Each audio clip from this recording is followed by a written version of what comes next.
And we are on. Hey, everybody. Welcome to Wednesday night here at AstroWorld TV. You got me, Eric, you got Super Dave in the house, and Scott. He is stepped away for him. He'll be right back. Dan is on the way. So happy to have you guys here on a Wednesday night. Really looking forward to a good show. So there's Scott right there. How you guys doing? How Dave? Scott, how you guys been doing? How was your weekend? You guys get anything done, or are you guys dealing with the rain just like me? Rain, rain, go away. Come again another day. Might Yep. might be clear tonight, maybe, but it doesn't really matter because it's a full moon. So Okay. Yeah, Well, it is a full moon. That is very true. we So do narrow band. you can do some narrow yeah, band, go do, you about can it. go for that. But yeah, it's been a rough couple of weeks, at least here for me in Georgia, you down in Florida, Virginia, you as well down there in Virginia. So it's not been a whole lot of fun dealing with the rain, but we need it. It's all good. And hey, Richard. Hey, Matt. Uh, so yeah, it's like I said, Dan is hopefully he'll be joining us soon. He's had some stuff he had to take care of, a lot of things going on. We have been talking about doing a few different things for the format, so we're looking forward to do that stuff. Kevin, what's going on? So happy to hear you here, have you here, man. So happy to have everybody here coming in on a Wednesday for Astro World TV. First off, apologies on the delay of the image of the week. It's been a crazy day. And I will get that on the poll out there. We got quite a few entries. We even got some novice entries. So we've got two. So we've got both experienced and novice out there. So I'm going to get those out there later, maybe during or just after the show. So once they're out there, you guys will know. Don't forget to vote. astroworldweb.com/IOTW. Can't thank you guys enough for continued support. Thank you to all of our Patreon supporters, as well as all of our sponsors like Masters of Pigs Insight and so many others that help us out. We really do appreciate the continued support over these past years. And yeah, we're going to be changing a few things here and there. We also would love to have your input on things that you all would like to see. What would you all like for us to talk about?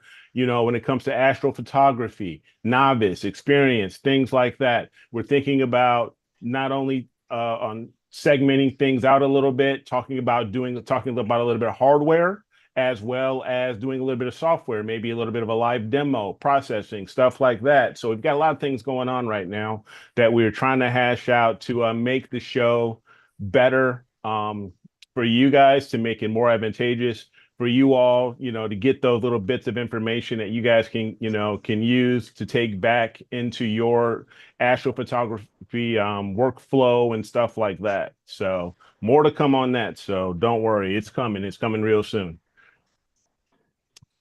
So I see, what is that? The cocoon there? Cocoon, yeah. Okay. Yeah. Is that a recent shot or what? From last year, I think. Okay. Yeah. Okay. That's Was with that with the carbon store 127. No, 127. or the 127? Yeah. Okay. The thing about that is the star field in that picture is so good, man. It was like, Yeah. wow. Came out Yep. good. Nice. Yeah. Matt says he wants you to start doing an anti-rain dance around your equipment. I There's need to. Jeez. Yep. It's even though it just sucks lately. It's like, oh, I get one night and then that's it. Yeah. It's like I get 2 weeks of clouds or rain, and then I get one night. I got to get everything going, everything set up. And then one night, maybe it's not perfect. Maybe there's, 20 mile an hour, 25 mile an hour wind gusts. So it's like, crap, do I even bother?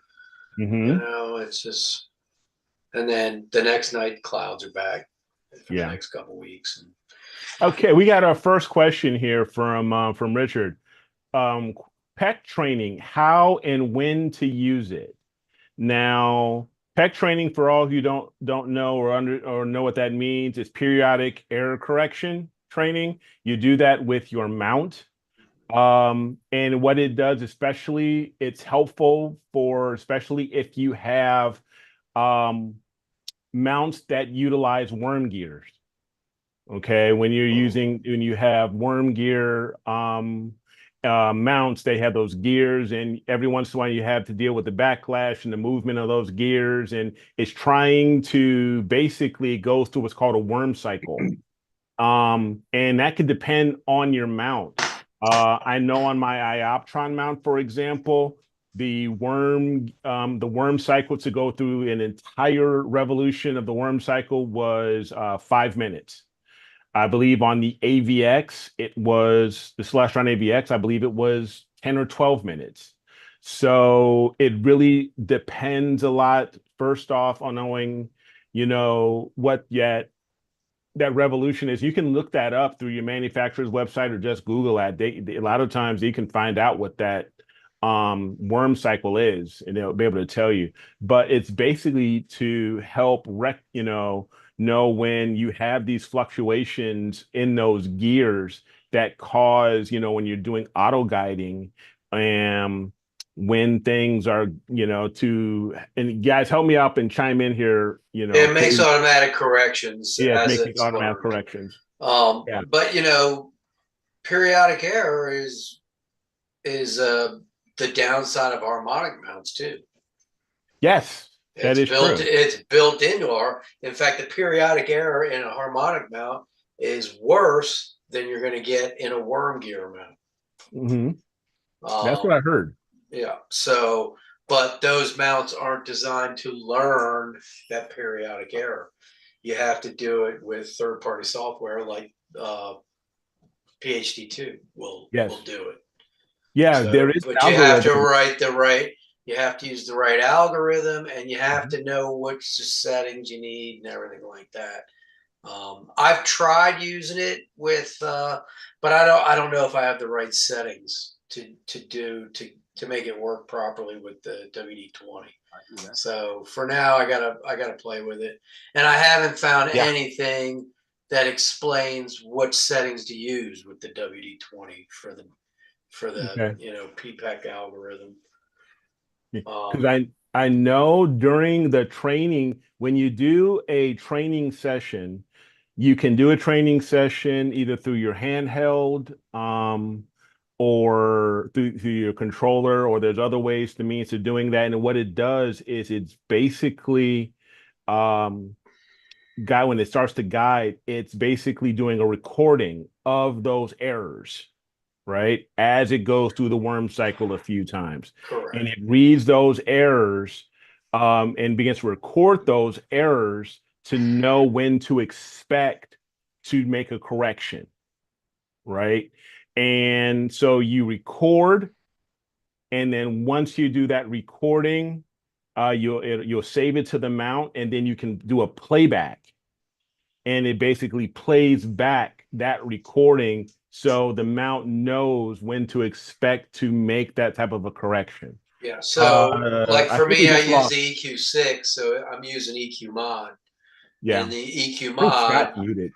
In the EQ mod, you go into it and you'll hit record, and it'll take about 15 minutes. And you'll see it's creating like a sine wave through a graph, and typically it's an up and a down below a center line. And then once it'll do that like 3 times or 4 times, actually 4 times, I think, in EQ mod. And once it's done that, it averages that sine wave, and it can tell where the periodic error occurs in the rotation of the gears. And then once it's done, it automatically starts, and then starts applying that to your guiding as well. So it works really well.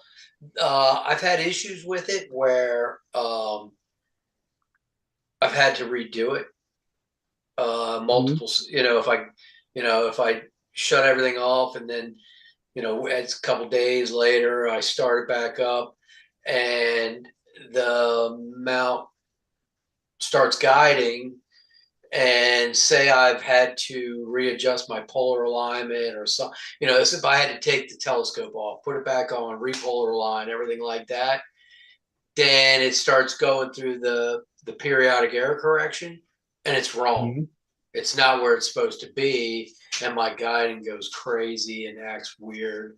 So I have to stop it, erase it, and start it over again so that it knows that. Because, if you live in a perfect world and you have an observatory and you never take anything off that mount and everything like that, you should never have to touch it or redo it. But Yeah. But if you're changing because things I have to around, take things in and out, repolar align, and potentially I'm loosening the clutches, moving the things around, then I have to redo it again. And so, but it works well once you get through the learning and it starts applying. It yeah, does. I mean, you can go from 0.7 arc seconds down to 0.4. You yeah, know, Well, exactly. I was using the PEC algorithm in PhD in two, PhD too. Yeah. Yeah, the predictive and pack. it was fine. I saw numbers drop below 0.3. I was into 0.27. Yeah. So that's I mean, excellent. it was, yeah. And I mean, if I can stay, but below 4, I'm happy. That's Yeah. excellent. Yeah. If So I can here, let me see something here. I think Dan's What trying to get in. what mount are you using? You have a CRST rain? 300. Is that a rainbow or? Yeah. Yeah. So yeah, I mean, you're gonna get that kind of guiding anyway. Yeah. But that's a worm-driven mount, Was right? Dan trying to get in? No, 'Cause it's I a don't. harmonic mount. Oh, it is harmonic. Oh Yeah, shit. the Okay. RST 300. Rainbow Okay. doesn't make a worm mount. They're all harmonic mounts. Oh, I didn't know that. Okay. Yeah. Yeah, they were. I know they were like the first ones to bring out the harmonics. Oh, that they've been using the strainwave gear. Their telescope mounts are kind of like a secondary business. Their main business is in industrial robotics and medical robots. Oh, okay. Yeah, their stuff is incredibly well made. Yeah, Especially for their medical robots and their industrial robots, where high precision is a requirement. is the key, right? Yeah. I mean, you know about the medical robots, like the what's that one? I think it's called the Magellan, Oh yeah, yeah, something yeah, like that. The yeah, medical yeah, robot. I mean, yeah, you need to have that thing ultra precise, yeah. I mean, they do heart surgeries and brain surgeries, all kinds of other things with robots like that. So, That's pretty cool. yeah, it's very cool. You should see some of their strainwave drives they've got. It makes the one on the RST 300 look tiny. I So, mean, they've how did got you a figure out what enormous. settings to set in the PPEC I just use the algorithm? default. You use see that's what I've done as the default. It doesn't seem to make it. It doesn't seem to be any better guiding than if I was using the hysteresis algorithm. Yeah. Um, but that's why I'm wondering if there's something, if there's settings that I need to change to make it work better. Well, I mean, as long as you can get it, at or below scope resolution, your scope resolution. I mean, who Well, cares? that's yeah. I mean, I get that regardless. Yeah. So. I mean, at that point, you're just measuring dicks at that point. you know, that's all you're doing. So Right. I can get it. I can get it to 0.19. Who cares? I Yeah, mean, seriously, I agree. you're not going to see any measurable difference. It's your scope resolution limits you. Yeah. Well, but I mean, you're dealing with a monster telescope, so It's yours true. has to, and for your focal length to get 0.3 is amazing. I mean, that's just unbelievable. And that's going through. That's not even going through the. Well, no, that's not true. Yeah, you're using The OAG, the so Well, the off-axis guider will, when I get a good star, as long as I can get a good star, right, right, okay. at 27, 37 millimeter. I mean, Right. you know, there's not much, you know, Starfield is kind of limited at that focal length. So, Right.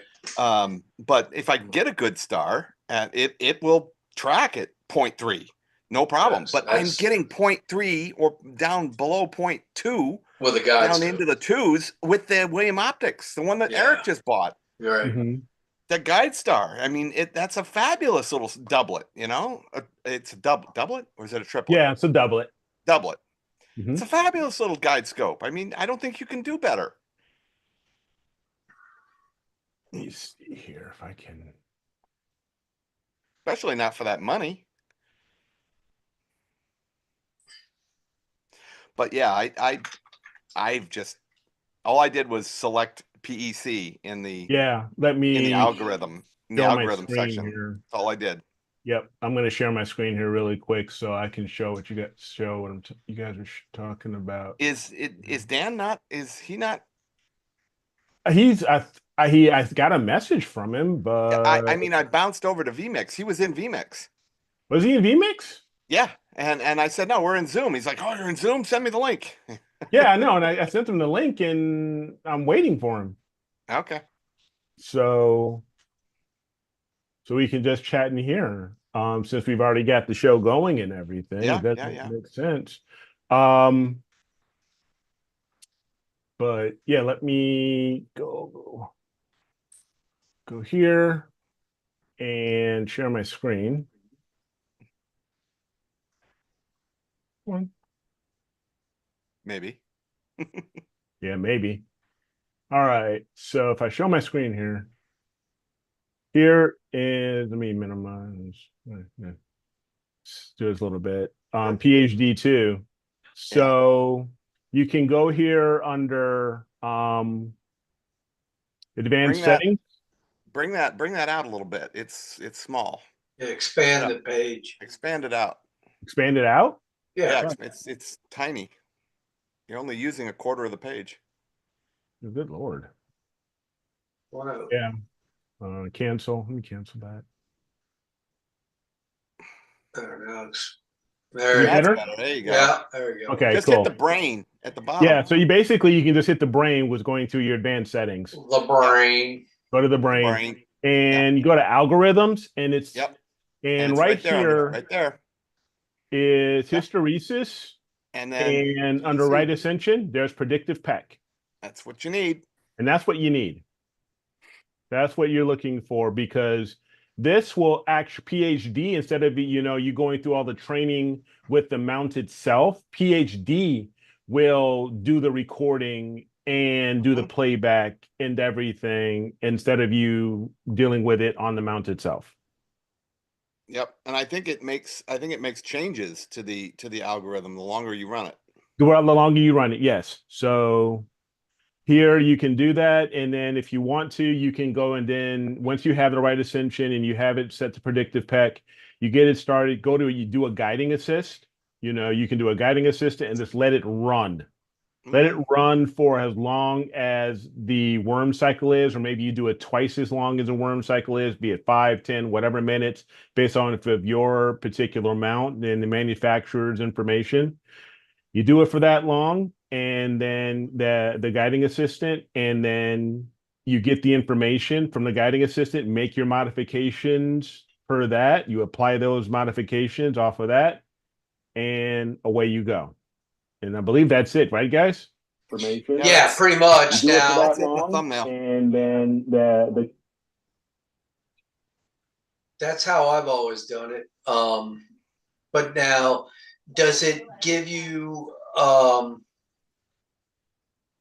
settings to change as far as the predictive weight and reactive weight and minimum move and period length? Because yeah, I believe so. Once you're doing the guiding assistant, and from when you're doing the guiding assist, it will then update that information. I believe so. I'm pretty sure it does it automatically. Yes. Because it'll record the worm period length. Well, in the case of a harmonic mount, there is no worm. Right. There is. Yeah. But it'll, like here it'll auto adjust it. So if you just leave this checked, Okay. and the period length will then adjust accordingly Okay. based off of your mount. Yeah, I'll have to look into that and try it. I don't know if I've ever run the guiding assistant in the pre-pack mode. Yeah, because I think it's only in yes, of course, it's only in the right ascension where you're doing the predictive pack. But Yeah, yeah, this is where you would go to do it. yeah. Yeah, and ideally, if you have good polar alignment, your deck barely Yes. moves. Barely Yes. moves. Yes. That's the biggest thing that I would say when it comes to, and Kevin even mentioned this, I believe, when it comes to periodic error correction, having the best polar alignment you can possibly get is going to be key when it comes to the recording of your periodic error correction Right. and getting that information over to the mount. Yeah. Typically, So, when I run my guiding assistance, I'll let it go for 900 seconds. So that's what, yeah, 15 minutes. 15 minutes. Yeah, I usually start it and then I'll go make a cocktail, do some stuff, whatever, come back, 15 minutes, I let it go. Yep. Yeah, the cocktail fixes your own personal periodic error. That is exactly right, sir. So let me go back here to the show.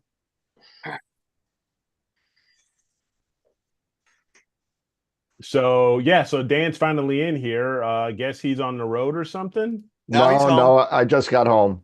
You just got home? Okay, He's eating his pizza. there you go. My But my what you call my physical therapy ran late, let's just say. oh, okay, So good. Okay, well, at least you were, at least you're here. yep, Um, made it. good. How was your weekend? Go Well, back let in me the show. 4-up. Yeah, What let up? Oh, me. Yeah, yeah. bring the Zoom Stop back sharing. up. Did I? Oh, sorry, gotta stop sharing. Duh. There you we go. go. Perfect. Yeah. So yeah, so I don't know if I can bring it up real quick. So got some nice imaging over at Starfront. Nice. Good. I was able to stack about 9 hours of HA data of 81, 82. Nice. Everything working good now? It still needs a little tweak in the collimation. Okay. It needs a star test. It needs a star test. Yeah. And I'm just gonna have him do it this month because I'm not, it's not perfect. It's nothing BlurX won't handle, but it's not perfect. And you know what? I'd rather it be perfect and not deal with BlurX, at least for those reasons. Right. Have you Um, blown out the star to see where it's at? have I blown out the He star? did that last time we had the show. He had Oh it yeah, blown out, yeah. and it was The top out, the top part was thinner than the bottom part. You know, the Oh, you bottom part haven't was changed it since then. no, no. no, no. Oh. I mean, unless if somebody makes me a Star Trek transporter to get me to Texas and back real quick, No, I didn't mean you personally. it'll be a lot faster sometimes in these tickets. But but they're usually pretty good, but it does take time. It can't. It's not like on the fly to do a collimation. You actually have to schedule it because of you don't want to do it while people are imaging so much, and so it's kind of like. It's got to be scheduled right. You know what I mean? Gotcha. Right. Yeah. That's one of the things that I was talking about last week about the frustrations that you could possibly have with doing a remote observatory, whereas you can't go to your backyard. I'm looking over here again. You can't go to your Yeah. backyard Exactly. and just go and fix something that you know how to fix it. You know it's wrong. It'll be done in 5 minutes, but Yep. you got to put in a ticket. You got to wait for the answer to the ticket. You got to wait for the schedule for things. Sometimes they do things right away. But if they have a lot of tickets and they only have a couple people on, then it could get backlogged pretty quick with 300 scopes on site. Yeah. So so let me see if I could. I'll bring it up later, but I'll show you the picture later. I got to find it because it's in. I'm in a bit. I just bought a new NAS also just for Starfront. Okay. Um, so I have just a simple 2-bay NAS which can hold up to about 40 terabytes. Whew. I have two. Well, I have two 8 terabyte red um, drives, Um, Excuse me, I Western apologize. Digital. Yeah, Western Digital Red, the NAS drives. I have Yep. two of those that are sitting in a drawer. That was for when I upgraded. When I upgraded my big NAS down here, which I got, I got 60 something terabytes down here. And I took the eights out and I put the 20s in, and now I got two eights just sitting there. So I'm going to use those to start the NAS for Starfront. And the people that um, have gone up the levels as far as the Patreon subscriptions and are able to Mhm. access it, there'll be three different folders. There will be one for Starfront standard data sets, one for premium data sets, and another one for something else. Who knows? I don't know what I'll do with that one. But those are my thinking as far as the logistics of the whole thing. So hopefully we can get more Personal people. Higgins lap dance. Yeah. No, not happening. Oh Okay. man. Sorry, that's on the private channel. We'll have a private channel on Yeah. that. That you gotta go on, and you gotta go on to a separate YouTube channel, and you gotta do the stickers and the super chats and stuff like that. So Yeah. that's the only way I'm gonna get any money out of that. But I'm gonna You gotta start paying other people to say, here, look at me, look at me. look. I'll give you a free data set. Just go. Oh God. But Lord. anyway, I'm gonna look for this photo real quick. You guys talk. I know you guys are talking Yeah. about guiding and stuff like that. So I don't want to interrupt you a little bit. So I'll go through that and I'll text you when I find it. No, Roger yeah, that. so we were talking about predictive peck because that was really good from Richard to bring that up. So I'm glad thanks for throwing that question out there. Not everybody does peck. There is also software out there, I believe PemPro. It's older software, it's been out there forever. It's from the makers of CCD Inspector, that you can save your data, save your recordings that way, and it's supposed to quote unquote be better, but it's kind of pricey for what it does, in my opinion. Is it a You one-time cost or is it a It is a one time. subscription? It is overall, Okay. I believe it is just a one-time cost, but I really think you can be successful maybe with PhD2's predictive pack. I think you can be successful with that. So yeah, I would definitely give that a shot. But the key is going to be, and we talk about this all the time, polar alignment. It's got to be the biggest piece of it all, because if you don't have accurate polar alignment using SharpCap or PoleMaster or Nina or whatever other, or even just a polar scope or something like that, you're gonna have trouble, Yeah. because So, that's basically what we depend on, is and polar what you alignment. have to realize is, it's your right ascension is the most important thing that you're guiding. Yep. PhD2 and your guiding software will adjust your deck, but the better your polar alignment, it hardly should ever have to adjust your deck. Mhm. And the thing about it is, you have to worry about periodic error in your right ascension, because that's what's moving the most. Ideally, throughout the whole night of imaging, if you're on one target all night long, your deck's not making a full worm cycle. Right. It just doesn't have to, you know. So, but your RA is going to make many worm cycles as it tracks throughout the night. Yeah. Now, Gideon's asking, what about guide scope suitability? Does it need to be a certain ratio, right? And The how much? idea is 25% is Yeah. ideal. Now, I've seen people do it So with a 1 to 4. lot less and they do fine.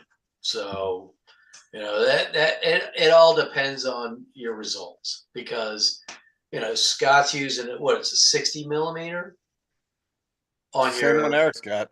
Yeah, 60 millimeter on your 14. 3000 millimeter focal length. And that's 60 millimeters, what? 300, maybe 300 millimeter focal length? Yeah, something like yeah. that. So, I mean, you're at 10%. So, And I'm still and getting it works good fine. guiding. Yeah. So it all depends. I mean, people say 25%, but I've had luck with a lot less, and obviously Scott's having plenty of luck with using 10% of his focal length. Yeah. So yeah.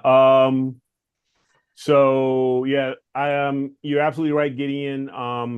Astronomy.tools has a very, very good calculator when it comes to suitability of your guide scope and your main scope, and your guide in the guide camera, the guide scope and guide camera combination Correct. tied with your your main OTA and its camera in the OT in your main camera.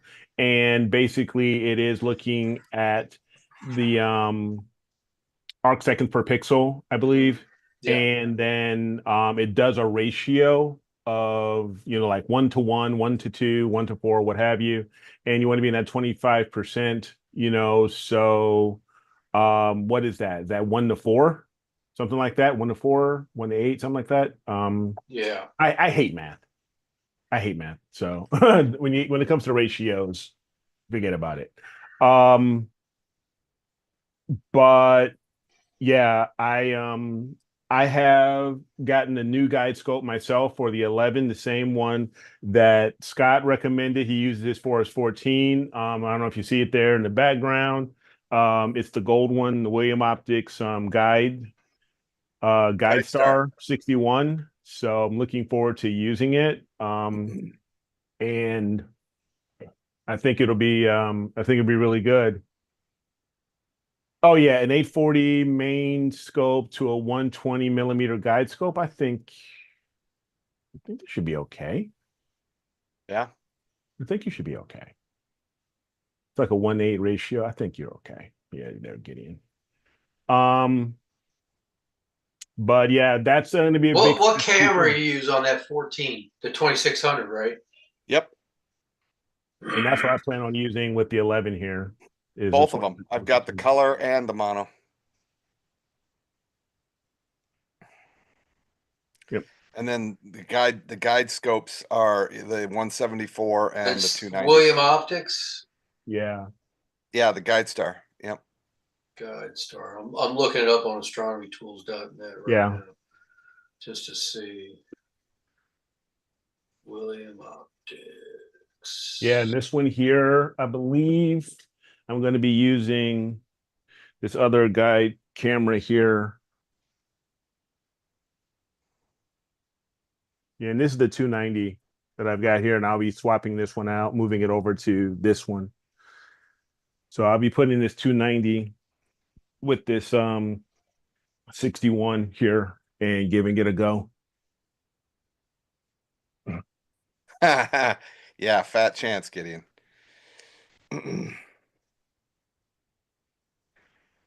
They don't show the William Optics Guide Star. No, you can actually then just put in the focal length then. Yep. Yeah, so what's the focal length of it? Do you know? I don't remember off the top of my head. Here, I'm gonna tell you. I can tell you in just a sec. Yeah, but Gideon, you won't regret that William Optics scope, that guide scope. It's freaking amazing. I mean, if it'll guide at my 27-37 millimeter, it'll guide on it. It'll guide on anything. So you have a reducer on that? Yes. The native on that 360 scope, millimeter. 360? 360. Yeah, now I remember. The native on that, Dave, is 3910. So what's the reducer? The 27-37. What's your reducer you have on there? 0.7. All right, so it's Celestron one. showing, and what camera? The 174, I can use that one, but Which I one you right got now on I'm using there? the 290. 290. I've got the 174 in one of my other setups. That one has larger pixels, so that might be a better choice because it does have a larger sensor. So it may end up being a better choice. So I'd have to find it. And maybe I'll use that. I've got the 174 and I've got the 290. And I also, but with the refractor, I'm using the 224 for that one. But that's with So that little mini one. your image guiding ratio, Scott, is 1 to 5.86 Okay. arc seconds per pixel. So Yep. it shows green. Yeah. So Yeah. you should be good. And I think that we actually went through that when I was looking for a guide scope, before I decided to go with the off-axis guider. But I Mhm. need the guide scope anyway because I use the Hyperstar. So Right. it's not a redundancy. I need it anyway. But we were Right. looking for one, and the William Optics was the one that came back, and it was the best choice for that scope. So actually, the 290 then is better than the 174 for that. Oh, really? Okay. Yeah, the 174 is 1 to 11.85. Ah, okay. So the Bigger 290 is sensor. definitely a better match. I've never had a problem with that 290. It's a fabulous pairing. Okay. So there you go, people.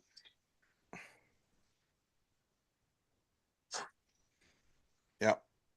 Yeah, So I mean, one of these times I'll just have to connect it and do a screen share, and you guys can see how well yes. that guide scope locks in. I mean, it's fabulous. It's crystal clear, and you don't even really need to be pinpoint stars with a guide scope. Right. The stars can be a little bulbous. It doesn't really matter because it's going to fix for the center of the star anyway. So it actually is probably even easier for it to lock on if it is a little out of focus. Yeah, with if I'm using the 290 with my edge, I'm at 1 to 2 with the 11. And I'm sorry, 1 to 3. If that's with me bending that's me bending with the edge with the 2600 2x2. Yeah, you're going to need to bend. Yeah, I'm definitely gonna need to bend. So somebody just shut something on.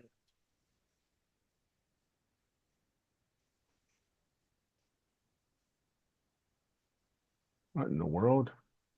Dan said he sent something, but it's completely dark. It's nothing but black. So, Dan, whatever you tried to send me, it is Probably completely, probably a linear shot. He didn't stretch yeah, it. you can stretch it or something. Yeah, it is completely black. So, sorry, man.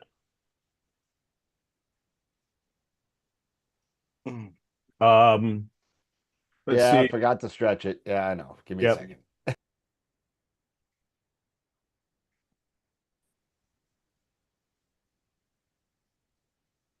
Oh, he forgot to stretch it. Yep.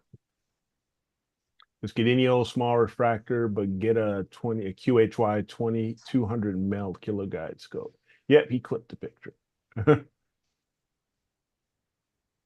So also, I don't know how many have seen SETI or been to Frank at SETI Astro's website, SETI Astro.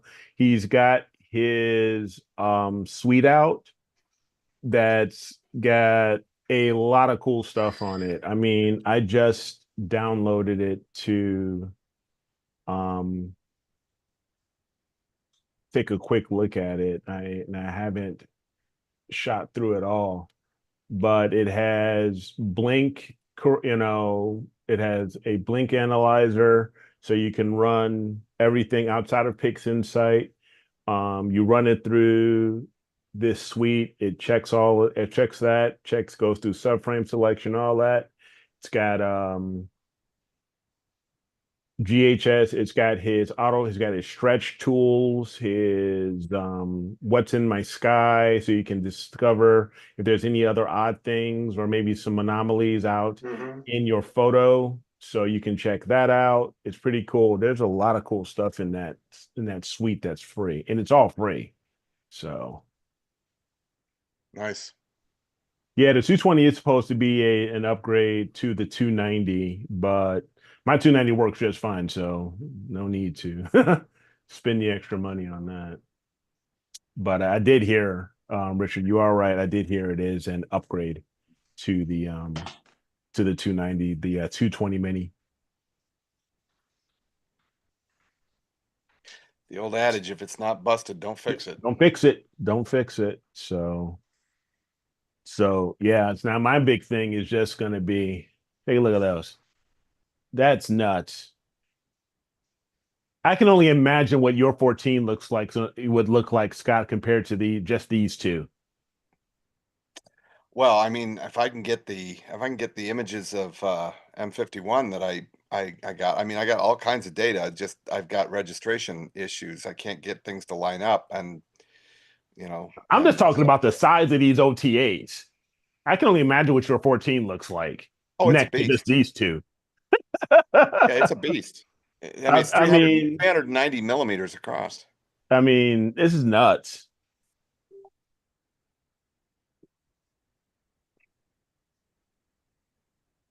Yeah, it's a Yeah, beast. it does look like a bin with a lid. Yeah, it's a Looks like a huge trash trash bin. can. It does. It looks like a trash can with a lid. Yeah, Uh, my AstroZap, you know, metal dual shield. It looks just like a trash can. okay, here we go. Let's check this out. Oh wow, yeah. Let's take a look at this. Share my screen here. There we go.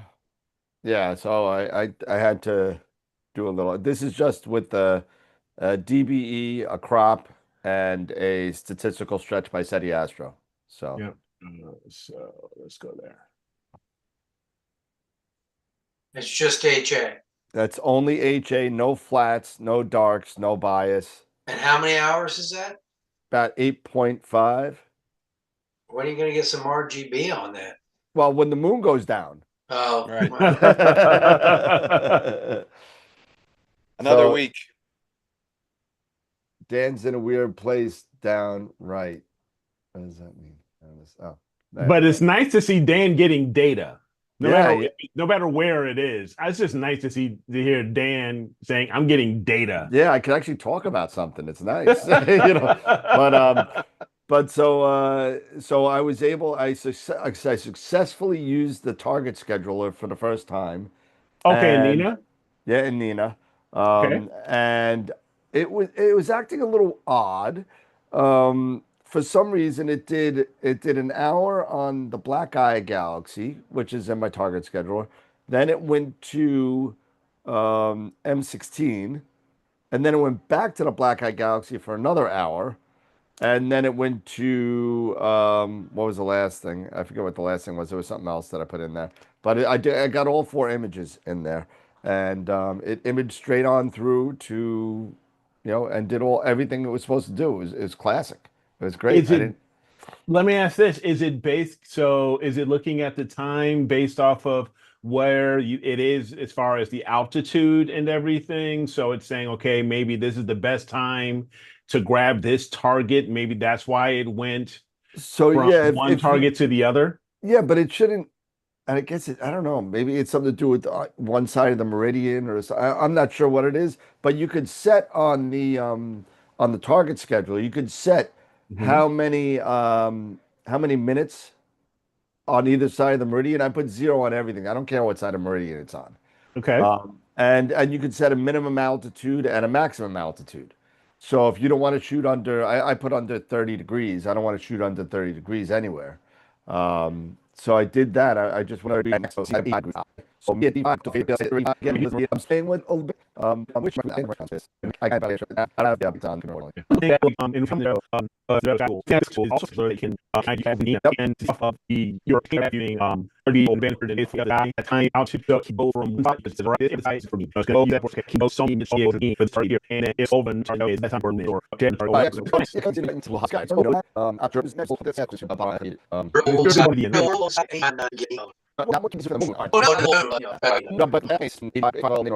so I was just shooting HA on everything. I don't care. I was just that's all I was doing.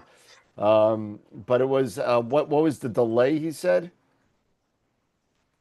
Yeah, for your Meridian. What's your delay before Meridian?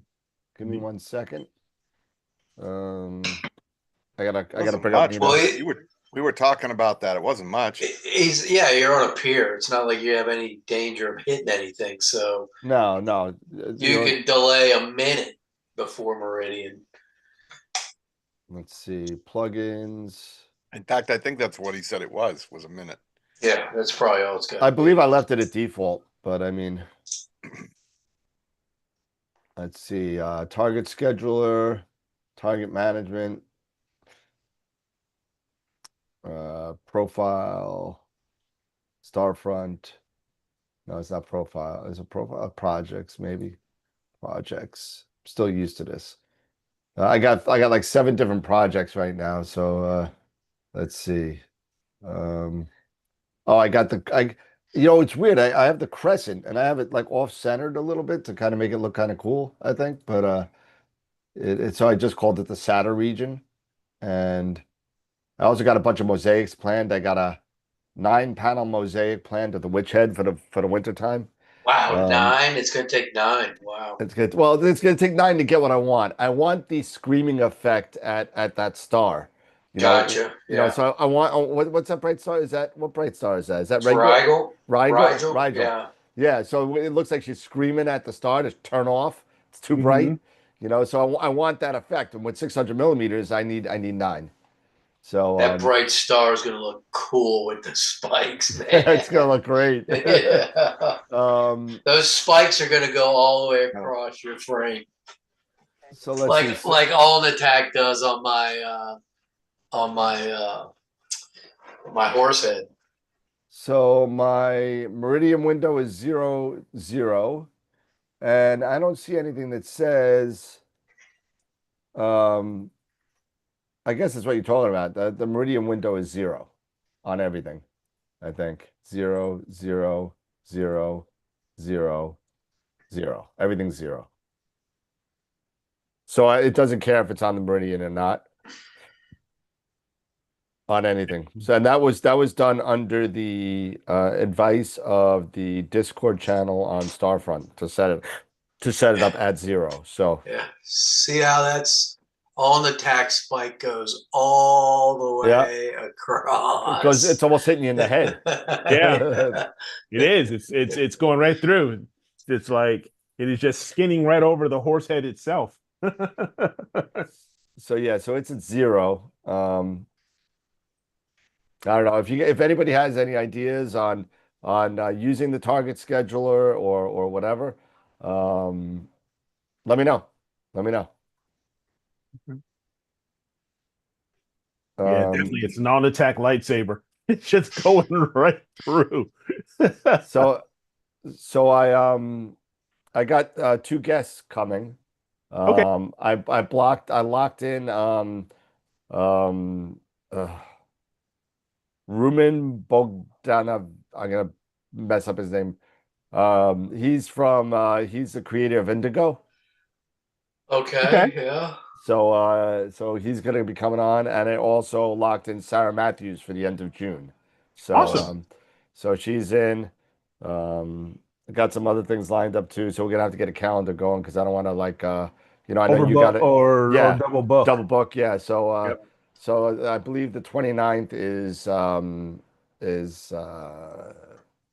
Sarah, and Rumen. Bogdanovich. Yeah, Bogdan. Yeah, he hasn't booked on a date yet, but it's probably gonna be within the next week or so. So okay. Yeah. Jerry, I don't want to know what, Scott was saying, don't go there, please. I don't want to know. Bogdanovich. Yep. No, yeah, he was on a while ago. It's been a couple years, so it's good to get him back. I'm gonna start knocking on Mabula's door again because he told us like Yes. 2 years ago he was gonna come on.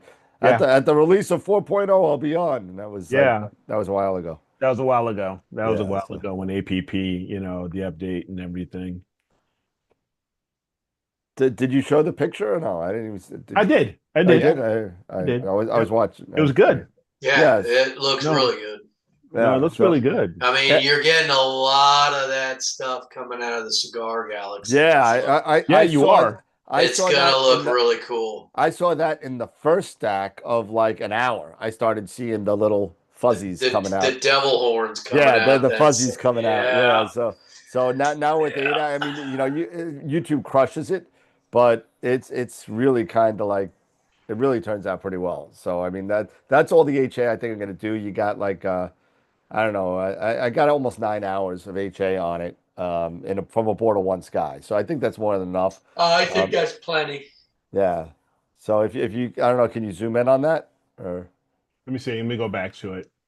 See if I can. No. Use the three dots. Steve Miller, I watched a video of his today. He's using some new script to pull the HA and combine the HA out of these galaxy images. It was an interesting video. Yeah, it's not going to work, but you can see You can see. and you can see all the HA knots in bodes. Yeah. And the reason why I have a frame this way, I'm a weird kind of, me, I'm not your normal kind of framer or colorer or anything. I don't do anything normal. But I wanted to get that galaxy on that top left over there. Yeah, right here. Yeah, I wanted to get that, and there's another one floating around that'll come out with the LRGB that'll be kind of cool. So that's gonna be kind of cool. I think it's gonna be really cool. So Okay. So once I already got HA on the Eagle, I got HA on the Black Eye Galaxy, I got HA on. I'm kind of annoyed the way that the Crescent came out. I don't know what happened with the framing of that, but I'm gonna have to do it again and delete it all because something happened. I'm not sure. You don't like the framing of it, or? Well, no, it wasn't what it was before I learned how to pull the information into Target Schedule directly from the framing assistant. So I think I typed it in wrong. I think.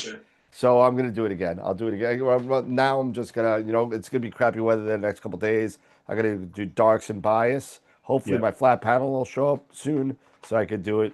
I could do that too. So. What's wrong with your flat panels? Speaking of flat panels.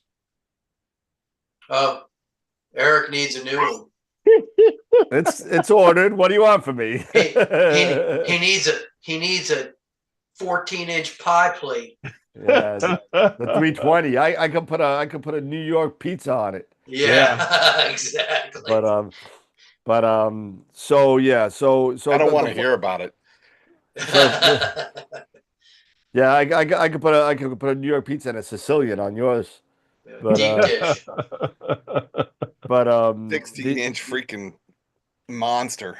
Yeah, that's pretty heavy. But he needs the Arco too with that, doesn't he? I do have an Arco too. Oh, you do? Okay. Yeah. What was I saying? I forget what I was saying. What were we just talking about? You threw me off with the pizza. Your flat panel. Oh, the flat panel. Yeah. So you asked me what was wrong with the flat panel. Yeah, what's wrong with your flat? Nothing's wrong with the flat panel. The flat panel's fine. Apparently, when they made the OFP version of the Carbon Star flat panel, the ring. Oh, that's right. It doesn't fit tight. That's right. So Pavel, no problem. It's shipped already. It should be there in a couple days. Okay. So they're gonna replace the ring and probably charge me $50 an hour to do it. And well, hopefully it only takes them 15 minutes. They're still gonna charge me $50. Well, but that's fine as long as they're not charging you 100. No. I had the same problem with target schedule, splitting my targets before and after the meridian, setting the meridian date to 0 before the meridian fixed it for me, let the delay. Yeah, exactly. That's perfect. So we'll see what happens. It was my first sequence with using target schedule, and it started and I went to bed. So there's still some tweaking I got to do because when it moves before next target, I should stop guiding Mhm. and I not recalibrate, but stop and restart the guiding.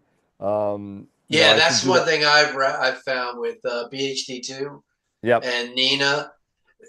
If you're going from one target to the other, you need to, after the end of that first sequence, put in stop guiding. yep, Then go to your next one, start guiding. yep. Yeah. Yeah, Yeah, agree. because otherwise, yeah, it throws everything through All a of a loop. sudden, what do you mean I'm at 17 arc minutes? What? Yeah, exactly. I was just running at point 0.4 all night. Yeah, but yeah, yeah, but yeah. yeah, so Yeah, for me, that scheduler and all that, I just I just always do everything through the framing assistant and then yeah, just but you line but up. you nah, but you know what's so good about it is that you can make projects. So like I have a couple projects in there now. I got one for mosaics. I got one for my I'm finally gonna be able to get the data to do what I've been dying to do for 6 years now. My astronomy meets D&D collage. I got it all set up.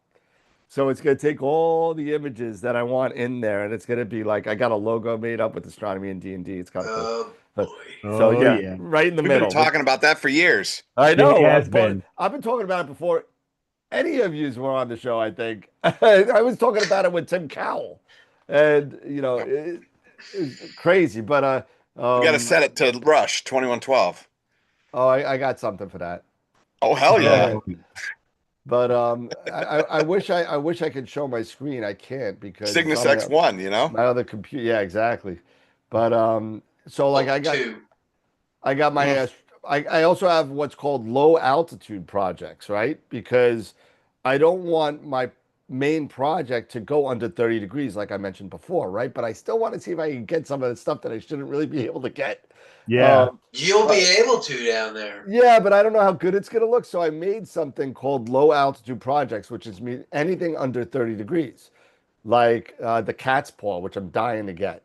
I love that nebula. I think that's so cool. The three Yeah, it is spots. a beautiful It Yeah, is. nebula. It is. I love that one. The Statue of Liberty Nebula. Oh, good Um, luck. that Omega Centauri is still a little low, so I want to get that. It's gonna be high. It's gonna be 13 degrees higher than it is here, so it's gonna be about 14 degrees for Omega Centauri. So I'm not gonna get a lot of data at once, but with the target scheduler, if I run it, it's gonna pick whatever is there. Hmm. And you can change priorities of it. So if you want I don't know, Omega Centauri as a low priority, it'll just image it when you got time. You know what I mean? That's not a big deal. But I mean, I also have other ones called I got my mosaic ones and I got some other random ones that those are test projects. But it seems to work pretty darn well. I'm liking it. I Nice. think it's because you could just sit there and you could just throw it into your advanced sequencer and it'll pick the target for you. People It'll in the it chat are just losing their minds. Yeah. Oh, I wanted to show you my other piece of kit. Yeah. No, there it is. There it is. Oh, that's the Buckeye Stargazer clip. I recognize it. Yeah, the one you didn't buy from me. All kinds of anyway. I'm only But playing. I'm only playing. yeah, no. But I'm excited. So I got my Pegasus Power Box Advance on here with my new Melee. This is the Quieter 4 version. This is version 4. The So 4C though, right? yeah, the 4C. Yeah, that's the Nice. one I So got. Yeah. yeah. One And of these days, you're gonna get an it's eagle. I've got one of Yeah, those not too. anytime soon, I've but got one of those too, but I wasn't ready to shell out and for it's a kind of second one. nice that it's I got the power box powering the Nina, I mean the Melee, and Yep. everything. So it's pretty darn slick. That Melee works pretty good, Scott. Don't Oh, Oh knock heck yeah. on yeah. it. It does. It It does. does. It does work good, and it's small, and it's It's good. small. You Yeah, know, and very lightweight. I have one too. I don't use it for astronomy. I use it for neat videos, but I have my Eagle 4 down south. I got my Eagle 5 right there. That's it right there. And so that's when I image here, which may Mhm. at this point maybe never until I move, Yeah. because I'm just loving the data that I'm getting out of Starfront. I'm just Oh, I'm loving it. sure. I'm sure. Oh, Sherry, we go off the rails all, But once you there's no move, official Dan, time. We just go off the rails, once you It move, just happens. Dan, if you get a good dark, if you get dark enough skies, you're going to be itching to put that thing on the Oh, I pier. will. And Oh, I will. I will. I'll. You know what? I'll have a small, like a small roll off mhm. roof, like maybe an 8x8 or a 10x10, something like that. That I'll able to keep my own Astrophysics. Yeah, yeah, my AP, my 9 1/4, that kind of. And I'm thinking seriously considering, um, setting up my 9 1/4 to send down to Starfront once I get used to it, and sending that for Galaxy season next year. So, Thumbs up. Give everybody a thumbs up. Come on, thumbs up, thumbs up. I've been Galaxy looking at season, and hey, I've been planetary. looking at YouTube. Where's the thumbs? New Send a thumbs. Barlow down there. Put in a ticket. Yeah. Hey, put the Barlow in. I want to do some planets tonight. Oh gosh. well, That's that's yeah. I don't know if that's something I would want to do remotely is do planetary remotely. why not? It only takes 20 minutes. Yeah, but you got to do everything to get everything just right, won't you? No, they just got to put the Barlow in, and Oh it's up to God. you to Yeah, find Maybe. focus. Maybe. yeah, yeah. I probably wouldn't want. Yeah, I probably would do that here, planetary. Now I'm Sherry, thinking about as it. a matter of fact, yes, I do. I do have rocking chairs, and we have a nice little table where we can have some country time or some Arnold Palmers, or Country we have our time. sweet tea. Oh, You're in the Or we have South, our brother. You're in the I South. know, There ain't no damn country uh, time. It's sweet tea. it's sweet yeah. tea. Oh, it's I and was it's getting there. I was and getting there. I was talking about my Arnold Palmers. Don't start that okay. crap. I'll take a John Bless your Daly. heart. I'll take a John Daly, and you can have the Arnold Palmer. I'll take the job. Let me I'm with just you. let me just translate. I need to translate. Bless your heart. It's right here. Bless your Yeah. All right, all right. Everybody's Yeah. waiting for gossip time. What, you miss it that Oh, much? We were actually talking about business, and we got some. we actually You talking know, about we business we, were here. to- we spent a nice little meeting together, talking about what we're getting together, and we actually came up with a plan. And I just saw Scott giving the finger again. So, Oh, so. But yeah, I'm looking forward to that. I definitely, looking for another house is a challenge here. But it's going to be one of those things where it's got to be perfect or not. You know what I mean? And that's yeah. what it is. So it looks like I'm going to be settling for like a Bortle 6 sky, in the middle to North Shore of Long Island, in the middle That's of the not island. too bad. That's better Um, than me. That's one better than I am. so that's what that's scary. But I'm going way out in the middle of the island, so I'll be about 75 or 80 miles away from New York City, directly east towards Okay. the Towards the toward ocean. towards the Atlantic Ocean, the Long Island Sound. That'll be better. Um, Yeah. It'll be you know, better s- for you. so I've lived up there, and I was able to see visually. I was able to see four Little Dipper stars with my eyes. That's a Um, plus. Yeah. from my backyard. So Just four? four, Just four? four. That's good. Oh, shut up, Eric. God. Four is good. No, isn't that good? I guess, yeah, for you. People keep, people keep on buying Wow. your People keep on buying Uranus C Pros from Player One. I haven't had them in like 3 months, Oh man. but Huh. No, I can see it. Yeah. So four stars for you. Yeah, that's pretty good, man. You know how Yeah. many I can see of the Little Dipper? Mm, 2. Polaris.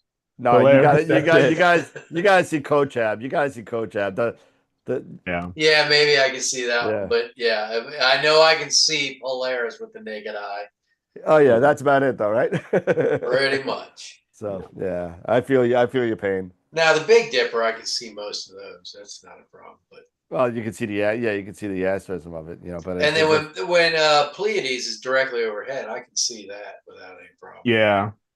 yeah. Hey, oh Yeah, wow. it's okay. We had a plan on Monday and it all went to hell. Well, Dan wasn't here yet, because he was in PT, so we didn't have, we couldn't have, the intro and Yep. that, Mhm. and all that stuff. And, we don't worry. It's like I said earlier, it's coming. It's coming. Everybody just, it's coming. Everybody just chillax. This is one of the things that I've learned now being down south here is take your time. It's all coming. Don't do that. No, don't do that. No, Oh, it's getting there. no, Getting no. there. Yeah, but it never does it? It's always getting there. See, that's the problem with down south. It's always getting there, and it never gets there. Oh man. Unless it's NASCAR, they get there. Oh yeah, and then if No, it's NASCAR, then it. No, never no, get no. there. They get They there never and get then they there. get there again and then they Yeah. get there again. Again. They're always They getting get there. They get there 500 times. Exactly. They're always getting there. You know. Always going left, damn it. Telling you. Your Make 'em- moonshine will get there. You know what? You know what? Impress me. Make a right turn. It's a left turn, by the way. No, impress me. Make a right turn. They do. Oh, times. yeah, they do. It Couple just times a usually year. winds up on the pile up. Yeah, exactly. Couple times a year, they go to road courses. Yeah. I don't have the off the rails button on Zoom. I'm sorry. Yeah, it's not on Zoom. It's not on Zoom. So whenever Dan gets here, and starts, the show normally, and as regularly supposed to. Then we'll Without have the off the technical rails. difficulties. Yeah, I'm so yeah. sorry. If my dang on sound works properly and all that stuff. Jeez, Eric, you are Hey, fitting right in down there in Georgia, aren't you? I know, right? You growing peaches yet? Yeah. Matter of fact, we're growing peaches and lemons. There you go. I could try and do an invitation, then go live. Oh no, that's okay. That's okay. We're all good right now. We don't have to break the stream right now. We're already well an hour into it. And you know what? We actually What's up, Dr. Greg? We practically started on time. I don't know how that happened. Dr. I Greg kicked it in the off, bro. house. Because Eric and I were in here 40 minutes before. That's true. That's true. They left me on hold for about 10. Horrible. They didn't even give me. Man. They didn't even give me Hey, the Greg. link. They didn't even give me the link. Yeah. Like, kicked off something I created. It's like I feel like I'm not even gonna say No, it. the link was in the chat. Yeah, from like what 3 weeks from ago. I had earlier- to scroll no, down. from earlier tonight. No. Everybody else was the other. Hey, Scott and Dave were able to get in here. I They had don't. the link. I don't live in the past. I don't live in the past. Yeah, I gotta get you current stuff. Telling you, So, I never know what the difference is. Yeah. But anyway, moving on. But no, yeah. Anyway, real quick, yes, exactly. Yeah, Matt, congratulations, happy anniversary, awesome. Very, Was it 19 very, years very, of what? 19 years of marriage. Marriage is what brings us together today. For you, Matt. So yeah, congratulations there, Matt. So yeah. Absolutely. But yeah, it's been It's been, so far a good show. We've had some good conversations, had some really good questions coming in out here. One thing that I definitely want us to talk about, and it's probably going to talk about this on Friday, coming up on Friday, is we're going to go back, do a little bit of getting back to the basics, right? Especially on our Fridays with, our newbie night and stuff like that. But we're also going to push this even into Wednesdays. And we're going to start building rigs. And we're going to start building rigs within certain budgets. And we're going to start small. And we're not, but I'll tell you this, we're not going to go plane wave. We're not going to go 10 micron, anything like that. I'm letting y'all know that right now. This is a family show. we ain't going there. We might end up there eventually, but maybe at some point, But we want to be able to get back to when you want to use something as simple as this, right? When you have the simple tripod, maybe a star tracker, you have a set budget. Hell, just a move, shoot, move. The move, shoot, move. Yep. My little MSM. Where are you, darling? Come on. Here you are. And a DSLR with a DSLR with a good lens. And a good lens. You talked about this stuff, and here it is. Well, this is the older model. Yeah. Of the move, shoot, move, but it still does the same thing. Still works great, and still got the laser. Yep, there you go. Let me see what happens when I turn this on. Nothing, because I pulled the battery out. I pulled the battery out. The battery.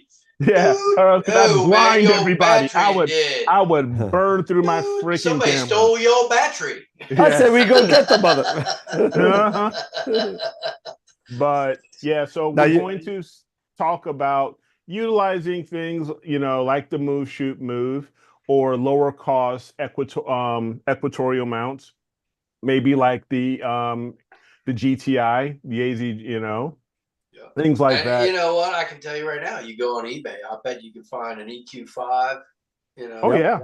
Yep. That for a good deal. And, with all these new mounts that have come out in the last couple of years, people have some of these old mounts that they're selling on eBay for great prices. I saw an EQ6 on Facebook Marketplace. They were selling for, I think, like $1,200. That's a deal. That's a crazy deal. That's either 12 or 1,300, something like that. That's a good deal. Yep. But yeah, getting back to some of the basics and stuff like that, and maybe even utilizing something like this, and maybe going a little advanced when you get to a certain point. Not necessarily this guy, but something like this. When we get there, we get focus and all that stuff. Is that the Samyang or Rokinon? Oh, Rokinon, yeah, okay. Yeah, but it's basically the same thing, stuff like this. So we'll talk about the stuff coming up on Friday.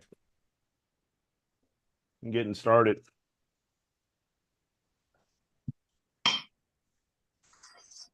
Yeah, that's a good idea actually. I have a 300 millimeter Nikon f2.8 that it's a prime lens, and I'd like to see what I could do about connecting the 2600 to that. Would you stop it down a little bit though? Well, I mean, sure. You take it. You don't have to shoot it at f2.8. I mean, you can take it to 5.4 or whatever. Well, I know some of those camera lenses like that. If you're doing astrophotography, some people say it's better to stop them down to like f4. Otherwise your stars get a little wonky looking. Yeah, I even stopped mine down to f4 here with the Rokinon. It also depends on the kind of lens and the optics. That Nikon is got, I think, 14 elements in it. Holy cow! Wow. That's a $6,000 lens. Wow. Yeah. All right. Now you're over budget. You're already over budget. Yeah, no, I'm just saying I'd like to hook it up to my 2600 and see what it could do. It'd be interesting to see. I'd be curious to see what Yeah, it I'd be if interested. it Yeah, I'd be interested does. to see something like that too. But like I said, you're already over budget for Friday night show. Yeah. So moving on. No, but I mean, you can get some nice, prime lenses. I've got a good in budget camera that I can show on Friday night. I still have it. My original 183 fan cooled, just regular fan cooled 183, and it took good pictures. Yep. But taking darks was a pain in the butt trying to make sure you got it just to where it was before. Yeah. And at 183, you better get matching darks. Yep. Yeah. Well, they said they're opening the roof, but I don't see why. It looks like it's going to be cruddy weather. Oh, all right, real quick. I'm going to give you guys a preview of what I'm going to be the image of the weeks for this week. Again, I apologize here. The poll is not up yet. Life got in the way, so wasn't able to get to it. But I do have everybody's images. There was just one image as far as for novice. I'll go ahead and share this here really quick. Head screen share.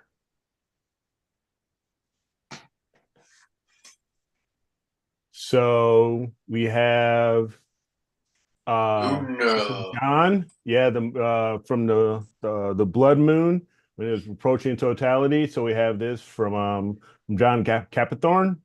Cool. So yep, Capathorn. And this was with his Skywatcher Evo guide. That's And cool. a 585 MC. Yeah, MC Pro. And with a false color image filter with his EQ on his EQ6R with his ASI Air. So very nice. So that'll be this is our novice entry. And if I go to our experienced, let's take the first one here, M42 and M43. And this is with a C-Star. Oh. Yeah, so let's take a look here. Sorry, let me do that. Well, I see M42. Where's 43? Great. Yeah, I don't see. That's just 42. Yeah, I don't see the running man here. But we have M42 here. And let's go to the next one. This was from Bob Fitzhenry. This was NGC 2359. Oh, that's a nice one of Thor's. Nice, yeah. Thor's helmet. Looks like with a Newtonian. And he did this. Or a with RC. Oh, it's a plane wave. Yeah, I was gonna say an RC 17 and an AP 1600.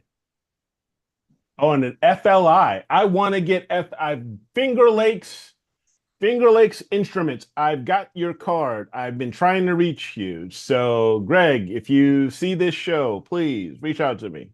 Would love to have you on. As there you go. We have SkyX membership that use your products. And he was using the Voyager and the SkyX and astrophysics. So yeah.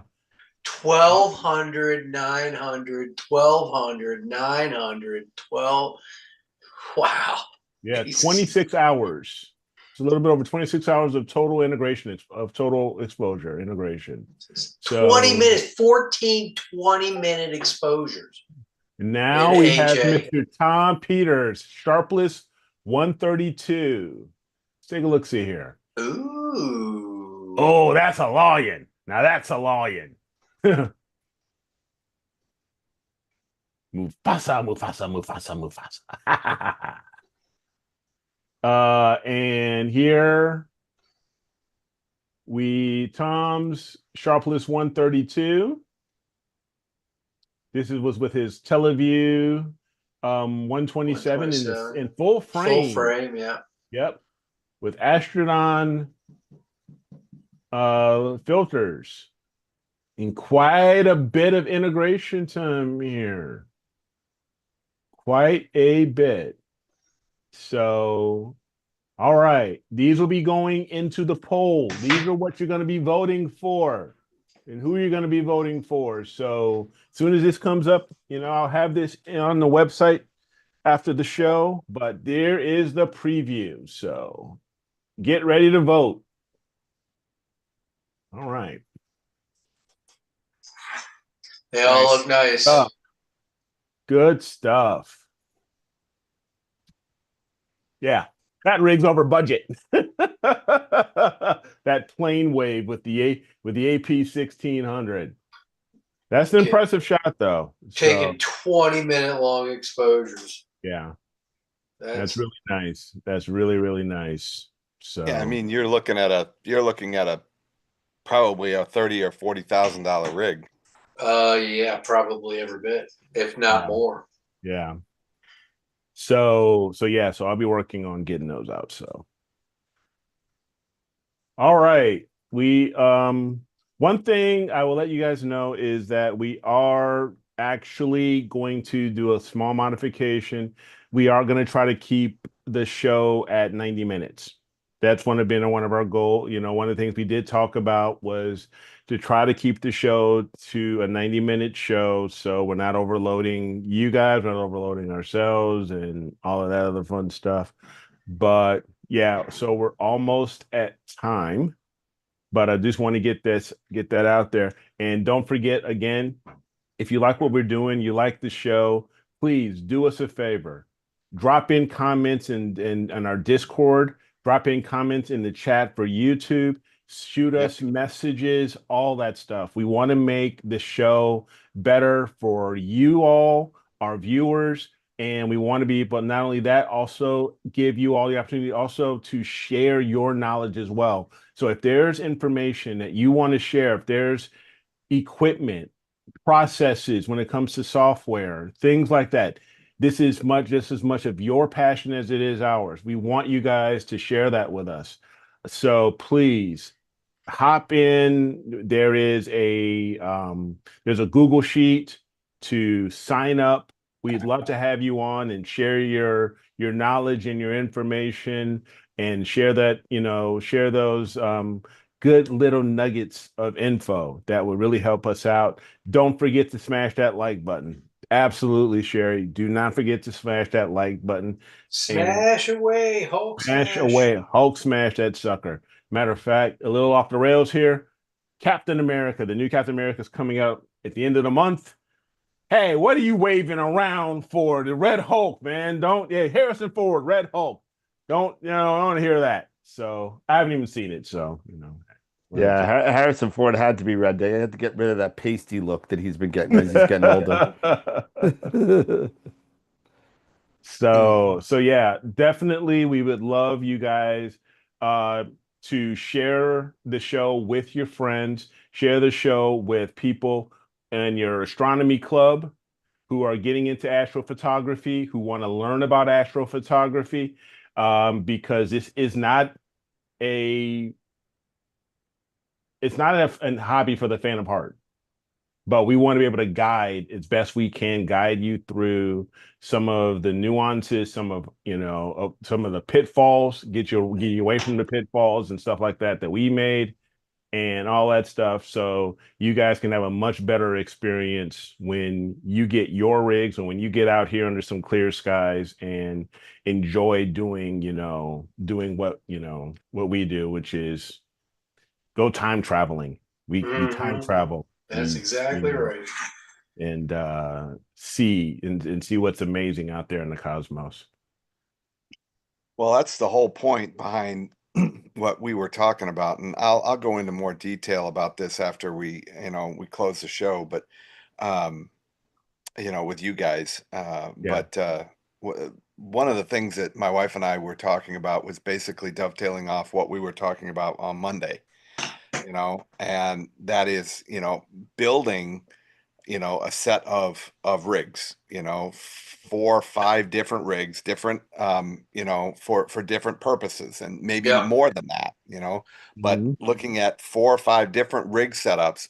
And the idea is for people that come in and they like what we're doing, but they get intimidated, at a particular price structure. They hear people talking about $10,000 rig setups, $25,000 plane wave setups, and it's like, well, that's all great and well and good, but no, thank you, and they're gone, right? Well, you Yep. don't have to go that far to get started, and Right. so the whole idea is to have a set of kit builds. That's Yeah. the term that we came up with, is different kit builds that are tailored to work well with, so the mount works well, the mount and tripod setup is right, the camera is matched to the OTA, you've got the right guiding, so that you're not throwing money at something and then realizing, oh God, I bought the wrong camera for this scope, and Mhm. now Right. you're you know what I mean? So it's helping to avoid some of the pitfalls that getting into the field, because I just go on to AstroWorld telescopes, or go to High Point Scientific or some, and just peruse through it's a daunting task looking at everything that's available. Where the hell do you start? Well, that's what we're trying to get to with people, is to say, here's 4 or 5 different kit builds within a budget range, a different budget range. And maybe you want to do wide field, maybe you want to do deep sky, your budget range is going to be different, Yeah. for And then different there, things. there's some scopes that you can get that happy medium. Exactly. Yeah. You know, and And there's Norm, there's we'll do our best to, with we don't all have, a lot of that equipment, but we'll do our best to show images, even, share images from Astrobin and stuff like that, that give you that frame of reference, that field of view of reference, so you can get an idea. Oh, right. this is what something like this rig will be able to give me. This is what, Correct. what I'll Yeah. be able Norm, to shoot, stuff my like my that. So Norm, my, we my will wife and I definitely were do. talking about this very thing today, Norm. She was like, well, what's the difference? Because, and I mean, when it comes to this stuff, she's learning. She knows a lot more now than she did, but she's still really a neophyte, when it comes to how all this works, and so she said, well, how do you tell a difference? I said, well, imagine taking a big picture of the sky, a landscape shot of the Milky Way, right? And this rig here will show, this big rectangle, of the sky. And then you look at a C11, and you Mhm. take that rectangle down to a little tiny, tiny half of a postage stamp, Yeah. in that same rectangle. I said they're both focused on that area, but it's how far they reach it. And she said, oh, now I get it. So Mhm. you're absolutely right, Norm. Field of view is critical, and people need to understand that. Yes. So we'll talk about a lot of that stuff. We're going to touch base on a lot of that stuff over the next weeks as we build these kits Yep. and show you what you can expect um, based off of images. So no, that's a great point, based off of the images that we can pull off of astroband, even our own images, things like that, to give you a frame of reference, so you, the consumer, you, the future or current astrophotographer, or the interested astrophotographer, um the person who wants to get started but just doesn't know where to start, give you a good kickoff, and we can build that framework and give you guys a really good idea. So, so yeah, that's about it. We are at 9:30. Richard, please come back on Friday. Share that question with us. We really appreciate it. We can definitely get to talking a bit about Nina, maybe in our software segment, because we will have hardware and software segments. We can talk a bit about Nina and that Hocus Focus plugin, because that is a really, really good plugin when it comes to autofocus. So we can definitely we'll definitely work on setting up some time to talk about that for you. But before we go, again, thank you all for joining us. We really appreciate it. Do not forget to leave before you leave, give the video a thumbs up. Please leave comments. Let us know how we're doing. Let us know what you'd like to see. And with that, Super Dave, any last thoughts for this Wednesday? No, just looking forward to doing this whole new thing with building rigs for people and getting an idea for people how to get started or build something that's going to help them, really get them into the hobby and show them that, what's out there. Because that's the thing that, everybody catches that bug after those first images they pull in and they go, wow, this is unbelievable. And it's just it's awe inspiring once you get the right equipment and get it set up and start taking pictures, and it's just amazing.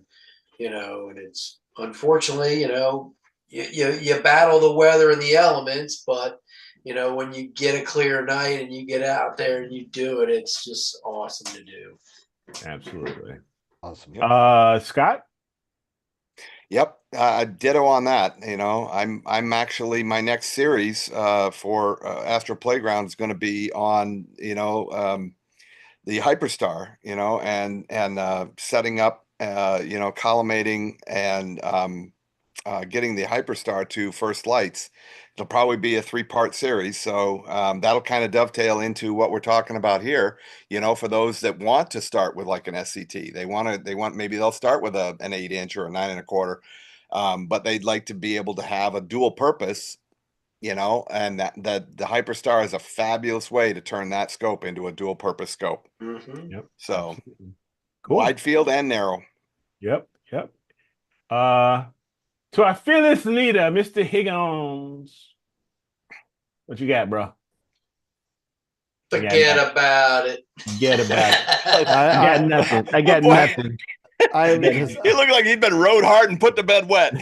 Pretty much. I'm exhausted. I'm just tired. That's why I've been on and off the camera. It's been a rough week or two. So just get out there. It's not gonna end, man. Especially you're just in the house hunt right now. You got to move and It'll end. It'll end. It's just get gonna take some settled time. and I get know. all that. You still got to wait a little bit more to go. Been through all that already. This is round 2. Pace But yourself, brother. yeah, Pace yourself. it's definitely taking its toll on me a little bit. Hey, listen, just keep on getting out there. Keep on, I'll be putting more updates on the Patreon about on any data that's finally I'm getting the NAS in tomorrow, so I'm going to be setting that up tomorrow when it comes in, and putting the data on there and linking up the Eagle to directly download right to the NAS.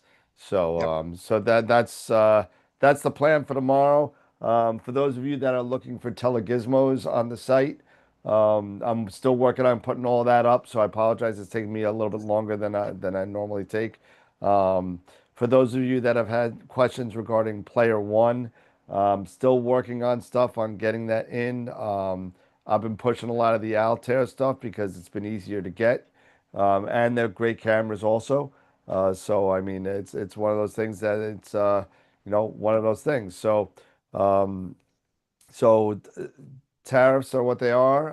I don't foresee any more price increases that haven't gone up yet. I mean, Celestron, Skywatcher, QHY, they all have gone up already. So I don't expect any more. I'm not saying that it's not going to happen, but just keep an eye on that and be a little nice when it comes to inventory tracking when it comes to our Chinese counterparts. Just let's hopefully it's coming to a level where we could all be happy with, and we'll just take it from there. We'll take it one step at a time, and that's pretty much it. Quick dovetail on what Dan's talking about too. The update for AstroWorld telescopes is very close to being ready to launch. So and my wife has It really, is. yeah, well, you haven't. I don't think you've seen what she's No, done. I haven't. Yeah. I thought I wasn't know. I didn't know what. I didn't know. I didn't Yeah, even know she was doing she's anything. been working a lot on it. It's not there yet. There's still some Yeah. probably some revisions and things, but what she's done, it looks really, really good. So Well, if she Nice. wants, if she wants Excellent. tomorrow afternoon, I'm free. So, okay.